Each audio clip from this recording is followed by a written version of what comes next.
I can't imagine many of us who haven't asked the question at one point in our lives, who are we? How did we become sentient? Not me, not you. Of course, we live in a society, a culture that has grown over the last 12,000 years to understand science, to appreciate, create art. No, I'm asking, how did we come from what we might imagine as cave dwellers hanging out with knives and spears and killing woolly mammoths and eating them and just surviving, to all of a sudden being able to step onto a spacecraft? How did we do that? How did we get here? And how did we become intelligent? Separating ourselves from pretty much everything else on this tiny speck of dust we call Earth. I don't claim to have the answer to that, but I have some of the answers. And that's what we're going to talk about today. All right. Just recently, I've been looking at pictures of the James Webb Telescope, the ones that are looking with, I believe they're using something in lower, like the infrared areas, looking way into the billions of years past of the universe.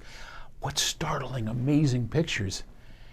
And it occurs to me, here we are in this little tiny speck of dust in the middle of nowhere in the Milky Way, and we can see out into the universe. We can understand much of how it all works.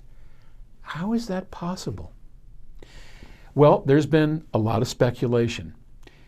In 1968, Arthur C. Clarke's novel, which Stanley Kubrick turned into a movie called 2001, imagined that our spark of intelligence came from aliens. Do you remember the movie? It was, I remember walking out of the theater with my father going, what just happened? And I've seen it a bunch of times. And if you remember, when the apes were running around, there's an obelisk that comes down, big black obelisk, and a high-pitched noise comes out of that. And it startles them, and they, do their thing, but they become sentient. And the idea there was that some random aliens figured out that they would go populate and seed intelligence throughout the universe. And they happen to have landed here on Earth. Great story. I love it. In that same year, 1968, Eric von Daniken wrote a book that sold millions. It was called Chariots of the Gods. And that was sort of the same theme. Von Daniken supposed that there were aliens that come down, and he had all kinds of proof. Runways in South America, pictures on Egyptian pyramids and tombs of people in space helmets, and aliens.